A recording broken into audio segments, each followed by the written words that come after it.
Bharat live की इस breaking खबर में आपका बहुत बहुत स्वागत करते हैं। बिहार की राजनीति लगातार करवटें ले रही हैं और इस करवट लेने के बीच कहीं ना कहीं सत्ता में बैठे लोगों पर दबाव बढ़ता जा रहा है। इस दबाव में एक और मामला जो पप्पू यादव ने उजागर किया, उसे लेकर के तलवारें दोनों तरफ से खिंच गई हैं। जहां एक तरफ भारतीय जनता पार्टी बैकफुट पर नजर आ रही है, वहीं सुशील मोदी ने इन बातों को पाटने का प्रयास किया था। हालांकि इस मुद्दे पर बाकी के जो भी नेता हैं वो चुप्पी साधे हुए हैं। रूढ़ी प्रकरण को लेकर के और एम्बुलेंस मामले को लेकर के लगातार भद पीट रही है सरकार और भारतीय जनता पार्टी के। इन सब को लेकर के नीतीश कुमार भी काफ़ी सदमे में है। सदमे में इसलिए हैं कि इन सारे मामलों को लेकर के कहीं ना कहीं उनके ऊपर आरोप प्रत्यारोप का दौर शुरू हो चुका है।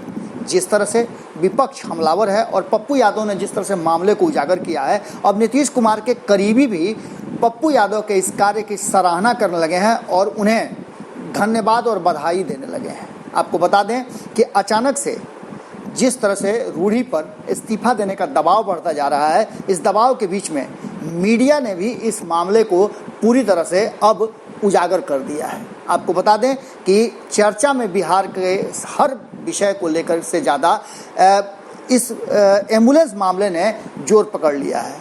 लगातार भारतीय जनता पार्टी और ख़ास करके कहा जाए तो राजीव प्रताप रूढ़ी इस मामले को अपने हिसाब से देखने का प्रयास कर रहे हैं और अपने हिसाब से जवाब भी दे रहे हैं, पर उनके हाथ से बात निकल चुकी है। इस पूरे मामले पर अब जवाब मांगा जा रहा है भारतीय जनता पार्टी के शीर्ष नेतृत्व से, और इस नेतृत्व के साथ साथ जो बातें चल रही हैं और मीडिया ट्रायल चल रहा है उसे लेकर के भी भारतीय जनता पार्टी और जदयू के बीच में तलवारें खिंच गई हैं। आपको बता दें कि भारतीय जनता पार्टी से अब 36 के आंकड़े देखने को मिल रहे हैं। जिस तरह से आपने देखा होगा कि उपेंद्र कुशवाहा भले ही अन्य नेता इस मामले पर अपनी चुप्पी न तोड़ें, पर उपेंद्र कुशवाहा और उनकी टीम जो जदयू का हिस्सा बनी है, उसने भारतीय जनता पार्टी के एक एक एक्टिविटी पर अपनी प्रतिक्रिया देना शुरू कर दिया है।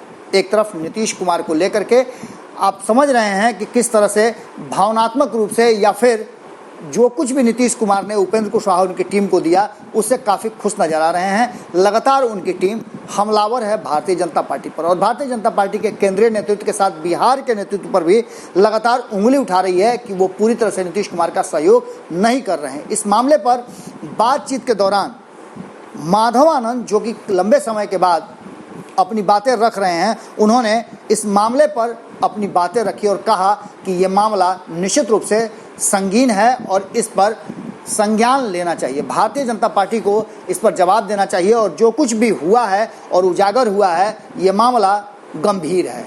एक तरफ जहां कोरोना संकट से लोग जूझ रहे हैं, ठेला रिक्शे पर और कंधे पर लोग बीमार को और इतना ही नहीं मृत लोगों को ढो रहे हैं, वहीं एम्बुलेंस पानी खा रहे हैं, सड़ रहे हैं। ये भी बात मानने के लिए तैयार नहीं है कि जिस तरह से पप्पू यादव ने इस मामले को उजागर करते हुए ये बात बताया था कि इस देश का सबसे पहला ड्राइवर प्रशिक्षण शिविर खोलने वाले राजीव प्रताप रूढ़ी को इन 36 से 40 एम्बुलेंस के लिए ड्राइवर नहीं मिला, ये कितना दुर्भाग्यपूर्ण बात है। और इस बात को लेकर के अब जदयू ने भी सीधी तौर पे अपनी बातें रखनी शुरू कर दी। माधव आनंद ने सीधे तौर पे चुप्पी तोड़ते हुए कहा है कि जो मामला है, ये मामला निश्चित रूप से किसी को भी ठीक नहीं लगेगा और इस मामले पर जो भी उचित बातें हो, उचित कार्रवाई हो, वो होनी चाहिए और भारतीय जनता पार्टी को जवाब देना चाहिए। एक तरफ जहां राजीव प्रताप रूढ़ी पर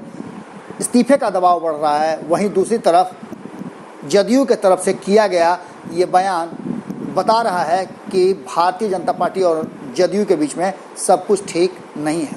जुड़े रहें भारत लाइव के साथ, खबरों का सिलसिला लगातार जारी है। नमस्कार।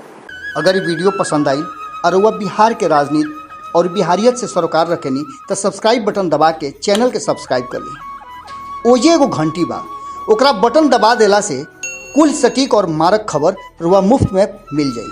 अगर रुआ पत्रकारिता के हमनी के नया प्रयोग में सहयोग कर चाहतानी तो ज्वाइन बटन दबा दी। पेटीएम नंबर नोट कर ली 9386816700। धन्यवाद।